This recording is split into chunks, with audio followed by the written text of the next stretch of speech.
L'été à Alger, à Jacques-Urgon. Ce sont souvent des amours secrètes, celles qu'on partage avec une ville.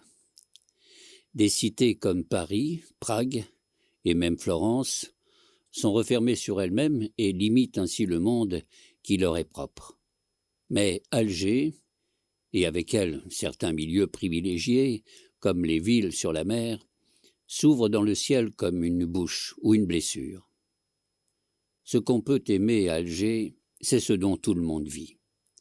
La mer au tournant de chaque rue, un certain poids de soleil, la beauté de la race. Et comme toujours, dans cette impudeur et cette offrande, se retrouve un parfum plus secret. À Paris, on peut avoir la nostalgie d'espace et de battements d'ailes. Ici, du moins, l'homme est comblé et assuré de ses désirs. Il peut alors mesurer ses richesses. Il faut sans doute vivre longtemps à Alger pour comprendre ce que peut avoir de desséchant un excès de bien naturel. Il n'y a rien ici pour qui voudrait apprendre, s'éduquer ou devenir meilleur. Ce pays est sans leçon. Il ne promet ni ne fait entrevoir. Il se contente de donner, mais à profusion. Il est tout entier livré aux yeux, et on le connaît dès l'instant où l'on en jouit. Ses plaisirs n'ont pas de remède, et ses joies restent sans espoir. Ce qu'il exige, ce sont des âmes clairvoyantes, c'est-à-dire sans consolation. Il demande qu'on fasse un acte de lucidité comme on fait un acte de foi. Singulier pays qui donne à l'homme qu'il nourrit à la fois sa splendeur et sa misère. La richesse sensuelle dont un homme sensible de ces pays est pourvu, il n'est pas étonnant qu'elle coïncide avec le dénuement le plus extrême. Il n'est pas une vérité qui ne porte avec elle son amertume.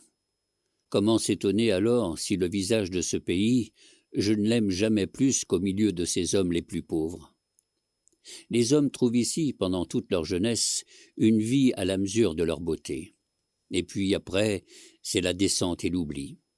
Ils ont misé sur la chair, mais ils savaient qu'ils devaient perdre. À Alger, pour qui est jeune et vivant, tout est refuge et prétexte à triomphe. La baie, le soleil, les jeux en rouge et blanc des terrasses vers la mer, les fleurs et les stades, les filles aux jambes fraîches. Mais pour qui a perdu sa jeunesse, rien où s'accrocher et pas un lieu où la mélancolie puisse se sauver d'elle-même. Ailleurs, les terrasses d'Italie, les cloîtres d'Europe ou le dessin des collines provençales, autant de places où l'homme peut fuir son humanité et se délivrer avec douceur de lui-même. Mais tout ici exige la solitude et le sang des hommes jeunes. Goethe, en mourant, appelle la lumière, et c'est un mot historique. À Bellecour et à Bab el-Oued, les vieillards assis au fond des cafés écoutent les vantardises de jeunes gens à cheveux plaqués. Ses commencements et ses fins, c'est l'été qui nous les livre à Alger. Pendant ces mois, la ville est désertée. Mais les pauvres restent et le ciel. Avec les premiers, nous descendons ensemble vers le port et les trésors de l'homme, tiédeur de l'eau et les corps bruns des femmes. Le soir, gorgé de ses richesses, ils retrouvent la toile cirée et la lampe à pétrole qui font tout le décor de leur vie. À Alger, on ne dit pas prendre un bain, mais se taper un bain. N'insistons pas. On se baigne dans le port et l'on va se reposer sur des bouées. Quand on passe près d'une bouée où se trouve déjà une jolie fille, on crie aux camarades « Je te dis que c'est une mouette !» Ce sont là des joies saines. Il faut bien croire qu'elles constituent l'idéal de ces jeunes gens, puisque la plupart continuent cette vie pendant l'hiver, et tous les jours à midi se mettent nus au soleil pour un déjeuner frugal. Non qu'ils aient lu les prêches ennuyeux des naturistes, ces protestants de la chair, il y a une systématique du corps qui est aussi exaspérante que celle de l'esprit. Mais c'est qu'ils sont bien au soleil. On ne mesurera jamais assez haut l'importance de cette coutume pour notre époque. Pour la première fois depuis 2000 ans, le corps a été mis nu sur des plages. Depuis 20 siècles, les hommes se sont attachés à rendre décente l'insolence et la naïveté grecques, à diminuer la chair et compliquer l'habit. Aujourd'hui, et par-dessus cette histoire, la course des jeunes gens sur les plages de la Méditerranée rejoint les gestes magnifiques des athlètes de Délos. Et à vivre ainsi près des corps et par le corps, on s'aperçoit qu'il y a ses nuances, sa vie et, pour hasarder un non-sens, une psychologie qui lui est propre. L'évolution du corps, comme celle de l'esprit, a son histoire, ses retours, ses progrès et son déficit. Cette nuance seulement, la couleur. Quand on va pendant l'été au bain du port, on prend conscience d'un passage simultané de toutes les peaux du blanc au doré, puis au brun, et pour finir à une couleur tabac, qui est à la limite extrême de l'effort de transformation dont le corps est capable. Le port est dominé par le jeu de cubes blancs de la Casbah. Quand on est au niveau de l'eau, sur le fond blanc cru de la ville arabe, les corps déroulent une frise cuivrée. Et à mesure qu'on avance dans le mois d'août et que le soleil grandit, le blanc des maisons se fait plus aveuglant et les peaux prennent une chaleur plus sombre. Comment alors ne pas s'identifier à ce dialogue de la pierre et de la chair à la mesure du soleil et des saisons ? Toute la matinée s'est passée en plongeon, en floraison de rire parmi des gerbes d'eau, en longs coups de pagaie autour des cargos rouges et noirs, ceux qui viennent de Norvège et qui ont tous les parfums du bois, ceux qui arrivent d'Allemagne, pleins de l'odeur des huiles, ceux qui font la côte et sentent le vin et le vieux tonneau. À l'heure où le soleil déborde de tous les coins du ciel, le canoë orange chargé de corps bruns nous ramène dans une course folle. Et lorsque le battement cadencé de la double pagaie aux ailes couleur de fruits suspendues brusquement, nous glissons longuement dans l'eau calme de la darse. Comment n'être pas sûr que je mène à travers les eaux lisses une fauve cargaison de Dieu où je reconnais mes frères ? Mais à l'autre bout de la ville, l'été nous tend déjà en contraste ses autres richesses. Je veux dire ses silences et son ennui. Ces silences n'ont pas tous la même qualité, selon qu'ils naissent de l'ombre ou du soleil. Il y a le silence de midi sur la place du gouvernement. À l'ombre des arbres qui l'abordent, des Arabes vendent pour 5 sous des verres de citronnade glacée, parfumés à la fleur d'oranger. Leur appel, fraîche, fraîche, traverse la place déserte. Après leur cri, le silence retombe sous le soleil. Dans la cruche du marchand, la glace se retourne et j'entends son petit bruit. Il y a le silence de la sieste. Dans les rues de la Marine, devant les boutiques crasseuses des coiffeurs, on peut le mesurer au mélodieux bourdonnement des mouches derrière les rideaux de roseaux creux. Ailleurs, dans les cafés morts de la Casbah, c'est le corps qui est silencieux, qui ne peut s'arracher à ces lieux, quitter le verre de thé et retrouver le temps avec les bruits de son sang. Mais il y a surtout le silence des soirs d'été. Ces courts instants où la journée bascule dans la nuit, faut-il qu'ils soient peuplés de signes et d'appels secrets pour qu'Alger en moi leur soit à ce point lié. Quand je suis quelque temps loin de ce pays, j'imagine ces crépuscules comme des promesses de bonheur. Sur les collines qui dominent la ville, il y a des chemins parmi les lentisques et les oliviers. Et c'est vers eux qu'alors mon cœur se retourne. J'y vois monter des herbes d'oiseaux noirs sur l'horizon vert. Dans le ciel, soudain vidé de son soleil, quelque chose se détend. Tout un petit peuple de nuages rouges s'étire jusqu'à se résorber dans l'air. Presque aussitôt après, la première étoile apparaît qu'on voyait se former et se durcir dans l'épaisseur du ciel. Et puis, d'un coup, dévorante, la nuit. Soir fugitif d'Alger, qu'ont-ils donc d'inégalable pour délier tant de choses en moi ? Cette douceur qu'ils me laissent aux lèvres, je n'ai pas le temps de m'en lasser, qu'elle disparaît déjà dans la nuit. Est-ce le secret de sa persistance ? La tendresse de ce pays est bouleversante et furtive. Mais dans l'instant où elle est là, le cœur du moins s'y abandonne tout entier. À la plage Padovani, le dancing est ouvert tous les jours. Et dans cette immense boîte rectangulaire, ouverte sur la mer, dans toute sa longueur, la jeunesse pauvre du quartier danse jusqu'au soir. Souvent, j'attendais là une minute singulière. Pendant la journée, la salle est protégée par des auvents de bois inclinés. Quand le soleil a disparu, on les relève. Alors la salle s'emplit d'une étrange lumière verte, née du double coquillage du ciel et de la mer.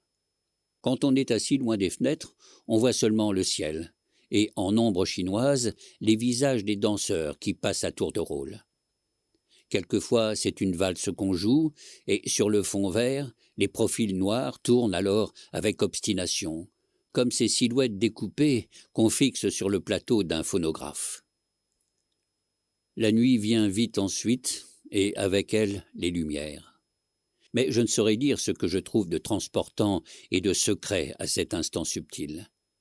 Je me souviens du moins d'une grande fille magnifique qui avait dansé toute l'après-midi. Elle portait un collier de jasmin sur sa robe bleue collante, que la sueur mouillait depuis les reins jusqu'aux jambes. Elle riait en dansant et renversait la tête. Quand elle passait près des tables, elle laissait après elle une odeur mêlée de fleurs et de chair. Le soir venu, je ne voyais plus son corps collé contre son danseur, mais sur le ciel tournaient les taches altérées du jasmin blanc et des cheveux noirs. Et quand elle rejetait en arrière sa gorge gonflée, j'entendais son rire et voyais le profil de son danseur se pencher soudain. L'idée que je me fais de l'innocence, c'est à des soirs semblables que je la dois. Et ces êtres chargés de violence, j'apprends à ne plus les séparer du ciel où leur désir tournoie. Dans les cinémas de quartier, à Alger, on vend quelquefois des pastilles de menthe qui portent, gravées en rouge, tout ce qui est nécessaire à la naissance de l'amour. 1. Des questions. Quand m'épouserez-vous? M'aimez-vous? 2. Des réponses. À la folie. Au printemps. Après avoir préparé le terrain, on les passe à sa voisine qui répond de même ou se borne à faire la bête. À Bellecour, on a vu des mariages se conclure ainsi et des vies entières s'engager sur un échange de bonbons à la menthe. Et ceci dépeint bien le peuple enfant de ce pays. Le signe de la jeunesse, c'est peut-être une vocation magnifique pour les bonheurs faciles. Mais surtout, c'est une précipitation à vivre qui touche au gaspillage. À Bellecour, comme à Bab el-Oued, on se marie jeune. On travaille très tôt et on épuise en 10 ans l'expérience d'une vie d'homme. Un ouvrier de 30 ans a déjà joué toutes ses cartes. Il attend la fin entre sa femme et ses enfants. Ses bonheurs ont été brusques et sans merci. De même sa vie. Et l'on comprend alors qu'il soit né de ce pays où tout est donné pour être retiré. Dans cette abondance et cette profusion, la vie prend la courbe des grandes passions, soudaines, exigeantes, généreuses.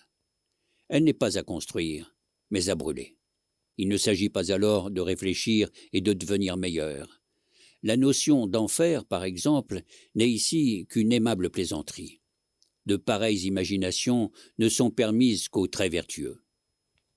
Et je crois bien que la vertu est un mot sans signification dans toute l'Algérie. Non que ces hommes manquent de principes. On a sa morale, et bien particulière. On ne manque pas à sa mère. On fait respecter sa femme dans les rues. On a des égards pour la femme enceinte. On ne tombe pas à deux sur un adversaire, parce que ça fait vilain. Pour qui n'observe pas ces commandements élémentaires, il n'est pas un homme. Et l'affaire est réglée. Ceci me paraît juste et fort. Nous sommes encore beaucoup à observer inconsciemment ce code de la rue, le seul désintéressé que je connaisse. Mais en même temps, la morale du boutiquier y est inconnue. J'ai toujours vu autour de moi les visages s'apitoyer sur le passage d'un homme encadré d'agents. Et avant de savoir si l'homme avait volé, était parricide ou simplement non conformiste, le pauvre, disait-on, ou encore, avec une nuance d'admiration, celui-là, c'est un pirate. Il y a des peuples nés pour l'orgueil et la vie. Ce sont ceux qui nourrissent la plus singulière vocation pour l'ennui. C'est aussi chez eux que le sentiment de la mort est le plus repoussant. Mis à part la joie des sens, les amusements de ce peuple sont ineptes. Une société de goulomanes et les banquets des amicales, le cinéma à 3 francs et les fêtes communales suffisent depuis des années à la récréation des plus de 30 ans. Les dimanches d'Alger sont parmi les plus sinistres. Comment ce peuple sans esprit saurait-il alors habiller de mythes l'horreur profonde de sa vie? Tout ce qui touche à la mort est ici ridicule ou odieux. Ce peuple sans religion et sans idole meurt seul après avoir vécu en foule. Je ne connais pas d'endroit plus hideux que le cimetière du boulevard Bru, en face d'un des plus beaux paysages du monde. Un amoncellement de mauvais goût parmi les entourages noirs laisse monter une tristesse affreuse de ces lieux où la mort découvre son vrai visage. Tout passe, disent les ex-voto en forme de cœur, sauf le souvenir. Et tous insistent sur cette éternité dérisoire que nous fournit à peu de frais le cœur de ceux qui nous aimèrent. Ce sont les mêmes phrases qui servent à tous les désespoirs. Elle s'adresse aux morts et lui parle à la deuxième personne. Notre souvenir ne t'abandonnera pas. Feinte sinistre par quoi on prête un corps et des désirs à ce qui au mieux est un liquide noir. D'ailleurs, au milieu d'une abrutissante profusion de fleurs et d'oiseaux de marbre, se veut téméraire. Jamais ta tombe ne restera sans fleurs. Mais on est vite rassuré. L'inscription entoure un bouquet de stucs dorés, bien économique pour les temps des vivants, comme ces immortels qui doivent leur nom pompeux à la gratitude de ceux qui prennent encore leur tramway en marche. Comme il faut aller avec son siècle, on remplace quelquefois la fauvette classique par un ahurissant avion de perles, piloté par un ange niais que, sans souci de la logique, on a muni d'une magnifique paire d'ailes. Comment faire comprendre pourtant que ces images de la mort ne se séparent jamais de la vie? Les valeurs ici sont étroitement liées.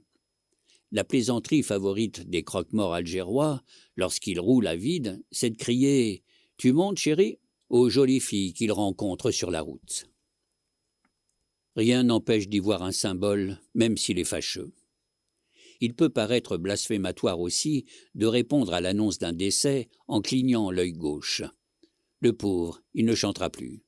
Ou, comme cette Oranaise qui n'avait jamais aimé son mari, « Dieu me l'a donné, Dieu me l'a repris ». Mais tout compte fait, je ne vois pas ce que la mort peut avoir de sacré, et je sens bien, au contraire, la distance qu'il y a entre la peur et le respect. Tout ici respire l'horreur de mourir dans un pays qui invite à la vie. Et pourtant, c'est sous les murs mêmes de ce cimetière que les jeunes gens de Bellecour donnent leur rendez-vous et que les filles s'offrent aux baisers et aux caresses. J'entends bien qu'un tel peuple ne peut être accepté de tous. Ici, l'intelligence n'a pas de place comme en Italie. Cette race est indifférente à l'esprit. Elle a le culte et l'admiration du corps. Elle en tire sa force, son cynisme naïf, et une vanité puérile qu'il lui faut d'être sévèrement jugée. On lui reproche communément sa mentalité, c'est-à-dire une façon de voir et de vivre. Et il est vrai qu'une certaine intensité de vie ne va pas sans injustice. Voici pourtant un peuple sans passé, sans tradition, et cependant non sans poésie. Mais d'une poésie dont je sais bien la qualité, dure, charnelle, loin de la tendresse, celle même de leur ciel, la seule à la vérité qui m'émeuve et me rassemble. Le contraire d'un peuple civilisé, c'est un peuple créateur. Ces barbares qui se prélassent sur des plages, j'ai l'espoir insensé qu'à leur insu peut-être, ils sont en train de modeler le visage d'une culture où la grandeur de l'homme trouvera enfin son vrai visage. Ce peuple tout entier jeté dans son présent vit sans mythe, sans consolation. Il a mis tous ses biens sur cette terre et reste dès lors sans défense contre la mort. Les dons de la beauté physique lui ont été prodigués, et avec eux la singulière habileté qui accompagne toujours cette richesse sans avenir. Tout ce qu'on fait ici marque le dégoût de la stabilité et l'insouciance de l'avenir. On se dépêche de vivre, et si un art devait y naître, il obéirait à cette haine de la durée qui poussa les Doriens à tailler dans le bois leurs premières colonnes. Et pourtant, oui, on peut trouver une mesure en même temps qu'un dépassement dans le visage violent et acharné de ce peuple, dans ce ciel d'été vidé de tendresse, devant quoi toutes les vérités sont bonnes à dire, et sur lequel aucune divinité trompeuse n'a tracé les signes de l'espoir ou de la rédemption. Entre ce ciel et ces visages tournés vers lui, rien où accrocher une mythologie, une littérature, une éthique ou une religion, mais des pierres, la chair, des étoiles et ces vérités que la main peut toucher. Sentir ses liens avec une terre, son amour pour quelques hommes, savoir qu'il est toujours un lieu où le cœur trouvera son accord, voici déjà beaucoup de certitude pour une seule vie d'homme. Et sans doute cela ne peut suffire. Mais à cette patrie de l'âme, tout aspire à certaines minutes. Oui, c'est là-bas qu'il nous faut retourner. Cette union que souhaitait Plotin, quoi d'étrange à la retrouver sur la terre. L'unité s'exprime ici en termes de soleil et de mer. Elle est sensible au cœur par un certain goût de chair qui fait son amertume et sa grandeur.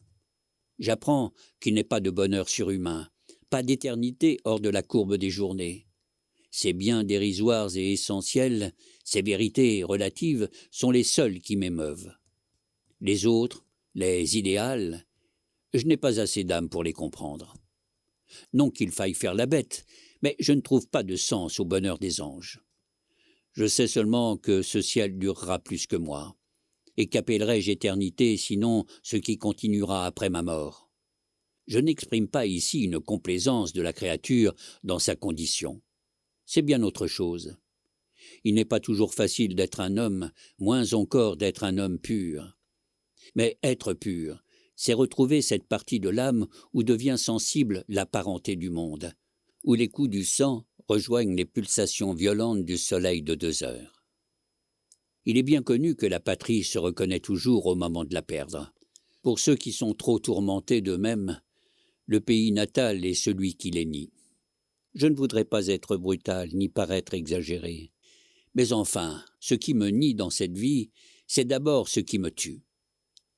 Tout ce qui exalte la vie accroît en même temps son absurdité.